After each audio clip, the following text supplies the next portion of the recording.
Hi guys, അങ്ങനെ എന്റെ മോൾ എനിക്ക് വേണ്ടി സർപ്രൈസ് ഒരുക്കിയതാണ് കേക്ക്. നമുക്ക് എല്ലാ വർഷത്തിലും അവൾ ഇത് തന്നെയാണ് ചെയ്യുന്നത്. അവൾക്ക് കുറച്ച് അറിവായി. അവൾ ജോലി മേടിച്ചതിന് ശേഷം അവൾ എന്റെ ബർത്ത്ഡേ വന്നു കഴിഞ്ഞാൽ ഇതാണ് അവളുടെ പരിപാടി. അവൾ ആരെ ബർത്ത്ഡേ കിട്ടട്ടെന്ന് അറിയാതിരിക്കുകയാണ് ഇങ്ങനെ ആഘോഷിക്കാനായിട്ട്. അപ്പോഴെന്തായാലും ഞാൻ നാമം ചൊല്ലിയിട്ടൊക്കെ ഇറങ്ങി വന്നപ്പോ ഇവിടെ ഇതെല്ലാം ഇങ്ങനെ സെറ്റ് ചെയ്ത് വെച്ചിരിക്കുകയാണ്.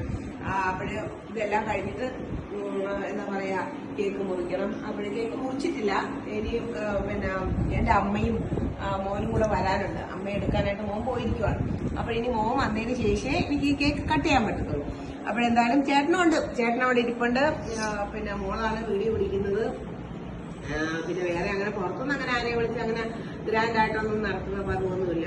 നമ്മള് ഇങ്ങനെ വീട്ടിലുള്ളവരാണ്. ചിലപ്പോ എന്റെ നൈബർ, എന്റെ ഒരു കൂട്ടുകാരിയുണ്ട്, അവള് വരാറുണ്ട്. ഇത്തവണ അവള് വൈകിട്ട് വരുമെന്ന് പറഞ്ഞു. അവളെ കണ്ടില്ല ഇതുവരെ.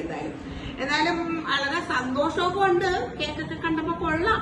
ഹാപ്പി ബർത്ത്ഡേ എന്നൊക്കെ കേക്ക് അതെല്ലാം കൊള്ളാം. പിന്നെ ഇതൊക്കെ ഒരു ഭാഗ്യല്ലേ നമ്മളുടെ. എല്ലാവർക്കും ചിലപ്പം എല്ലാ ആഘോഷങ്ങളും ചെയ്യാൻ സാധിക്കണമെന്നില്ല. പിന്നെ ആഘോഷിക്കണമെന്നുണ്ടെങ്കിൽ പോലും ചിലപ്പോൾ അത് സാധിക്കത്തില്ല. അങ്ങനെ എല്ലാം ഉണ്ട്. അപ്പോഴെന്തായാലും എനിക്ക് വളരെ സന്തോഷമൊക്കെ ആണ്. ഇങ്ങനെ ഇതെല്ലാം ഇനി ഞാൻ തന്നെ പറക്കി മാറ്റണമെന്ന് ആലോചിക്കുമ്പോൾ ഒരു വിഷമവും ഉണ്ട്. അപ്പോഴെന്തായാലും നിങ്ങളുമായിട്ടൊക്കെ നിന്ന് പിന്നെ ഹാപ്പി ബർത്ത്ഡേ എൻജോയ് ചെയ്യണമെന്നൊക്കെ ആയിരുന്നു എന്റെ ആഗ്രഹം. പക്ഷെ അത് സാധിച്ചില്ല. എന്തായാലും നല്ലൊരു ബർത്ത്ഡേ ആയിരിക്കട്ടെ എന്ന് ഞാൻ സ്വയം ആശംസിക്കുന്നു. ബൈ. ഹായ്, ഹലോ, നമസ്കാരം. ഏവർക്കും ശുഭദിനം ആശംസിക്കുന്നു. എല്ലാവരും സുഖമായിട്ടിരിക്കുന്നതെന്ന് വിശ്വസിക്കുന്നു. എൻ്റെ ബർത്ത്ഡേക്ക് എൻ്റെ മോള് എനിക്ക് സർപ്രൈസ് ഗിഫ്റ്റ് തന്നതാണ് കേട്ടോ. ഗിഫ്റ്റ് ഇതൊന്നുമല്ല, വേറെ സാധനങ്ങളൊക്കെ മേടിച്ച് തന്നിട്ടുണ്ടായിരുന്നു. ദുബൈയിൽ വെച്ചിട്ടും എന്താ പറയുക, ദുബൈയിൽ വെച്ചിട്ട് എൻ്റെ ജന്മനാളിൻ്റെ ആഘോഷമാണ് നടത്തിയത്. നാട്ടിൽ ബർത്ത്ഡേ വരുന്നത് വേറെയാണല്ലോ, ഡേറ്റ് വേറെ, നാൾ വേറെയാണല്ലോ. അങ്ങനെ ആണ് ഇവിടെ നാട്ടിൽ വന്നതിന് ശേഷം, നാട്ടിൽ വന്ന് ഏകദേശം 2-3 ദിവസം കഴിഞ്ഞപ്പോഴത്തേന് ആയിരുന്നു എനിക്ക്. പക്ഷേ വീഡിയോ ഇടാനൊക്കെ ഞാൻ ഒരുപാട് ലേറ്റായിപ്പോയി. ഞാൻ ആകെ ബിസി ആയിപ്പോയതുകൊണ്ടാണ് പിന്നെയാണ് ഓർത്തത് എൻ്റെ ബർത്ത്ഡേയുടെ. ഇന്നലെ മോൻ്റെ ബർത്ത്ഡേ കഴിഞ്ഞപ്പോഴാണ് ഞാൻ ഓർത്തത് പിന്നെ അവൻ എൻ്റെ ബർത്ത്ഡേയുടെ വീഡിയോസ് ഒന്നും ഇട്ടില്ലല്ലോ എന്ന്. അങ്ങനെ ഞാൻ പെട്ടെന്ന് എടുത്തിട്ട് ഇടാമെന്ന് വിചാരിച്ചതാണ് കേട്ടോ. മോളാണ് ഇതെല്ലാം എനിക്ക് സർപ്രൈസായിട്ട് ചെയ്യുന്നത്. കാരണം ഞാൻ നാമം ചൊല്ലിയിട്ട് ഇറങ്ങി വന്നപ്പോഴത്തേന് ഇതെല്ലാം ഇവരുടെ സെറ്റ് ചെയ്ത് വെച്ചിരിക്കുകയാണ് കേട്ടോ. ഞാൻ ഏകദേശം 1 മണിക്കൂർ എടുക്കുന്ന നാമം ചൊല്ലിയിട്ട് വരാം. അത് തന്നെ ധാരാളം. അവൾക്ക് ഇങ്ങനെ സർപ്രൈസായിട്ട് ഇങ്ങനെ ഓരോന്നൊക്കെ ചെയ്യുന്നതാണ് അവൾക്ക് ഇഷ്ടം.